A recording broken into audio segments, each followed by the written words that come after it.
স্বাগতম সবাইকে। আজ আমরা এসেছি রোজ গার্ডেন প্রাসাদ, যা সংক্ষেপে রোজ গার্ডেন নামে সমধিক পরিচিত।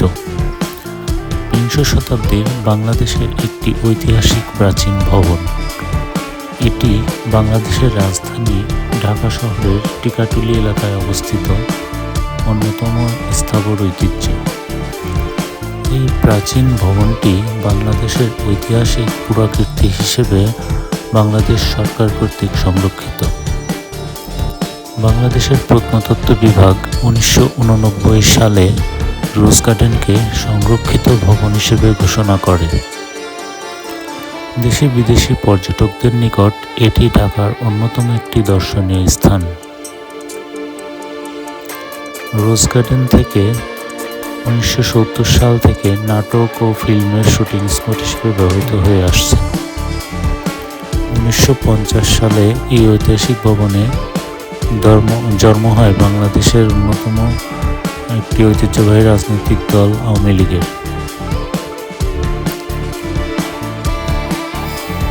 চলুন জেনে নেওয়া যাক এটির ইতিহাস। ঋষিকেশ দাস ছিলেন ব্রিটিশ আমলের নব্য ধনী ব্যবসায়ী। তবে সাধারণ পরিবার থেকে উঠে আসায় ঢাকার খানদানি পরিবারগুলো তেমন পাত্তা দিত না ঋষিকেশ দাসকে। কথিত আছে যে একবার তিনি জমিদার নরেন্দ্র নারায়ণ রায়চৌধুরীর বাগানবাড়ি বলদা গার্ডেনের এক জলসায় গিয়ে অপমানিত হয়ে ফিরে আসতে বাধ্য হয়েছিলেন। এরপরে তিনি রোজ গার্ডেন প্যালেস তৈরির সিদ্ধান্ত নেন। সিদ্ধান্ত অনুযায়ী 1931 সালে পুরান ঢাকার ঋষিকেশ দাস রোডে একটি বাগান বাড়ি তৈরি করা হয়। বাগানে প্রচুর গোলাপ গাছ থাকায় এর নাম হয় রোজ গার্ডেন। ভবনটি সজ্জিতকরণের কাজ সমাপ্ত হওয়ার আগেই ব্যবসায়ী ঋষিকেশ দাস আর্থিকভাবে দেউলিয়া হয়ে যান। 1937 সালে তিনি রোজ গার্ডেন প্যালেসটি খান বাহাদুর আব্দুর রশিদের কাছে বিক্রয় করে দিতে বাধ্য হন। প্রাসাদটির নতুন নাম হয় রশিদ মঞ্জিল। মৌলভী কাজী আব্দুর রশিদ মারা যান 1944 সালে।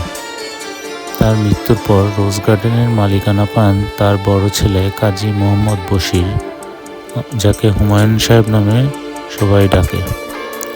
1971 সালে স্বাধীন হওয়ার অব্যবহিত পূর্বে 1970-এ বেঙ্গল স্টুডিও ও মোশন পিকচার লিমিটেড রোজ গার্ডেন প্যালেসের ইজারা নেয়।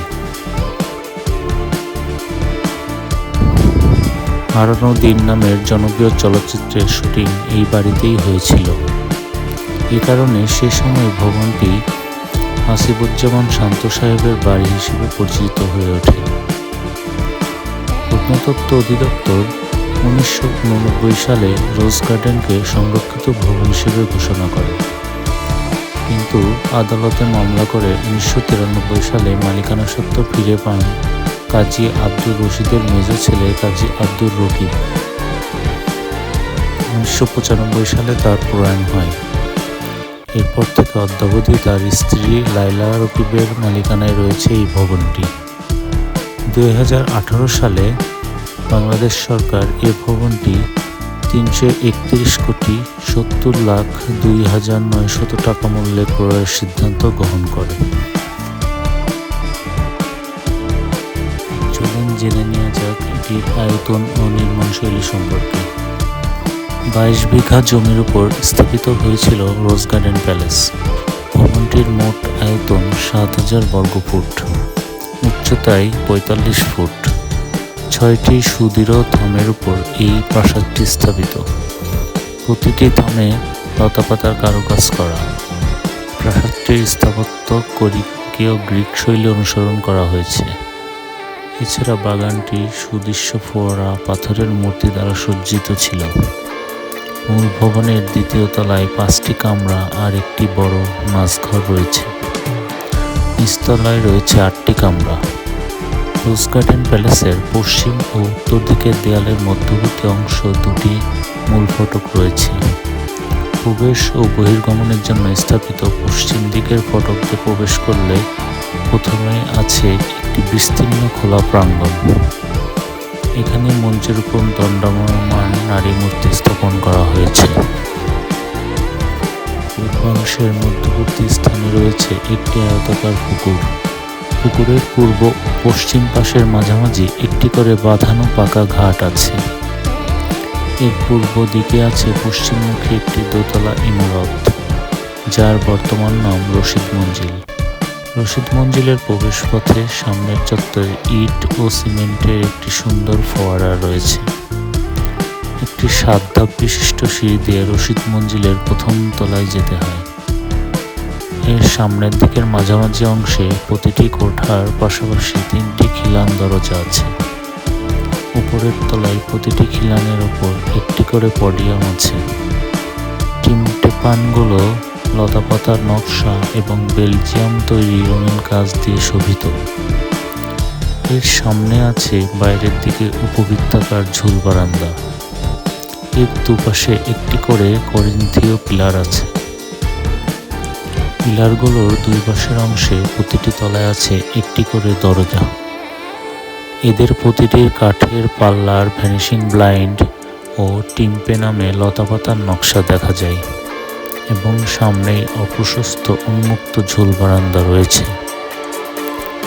এর উপরের অংশে কার্নিশ বক্রাকার বা বেলেস্ট্রেড নকশা শোভিত।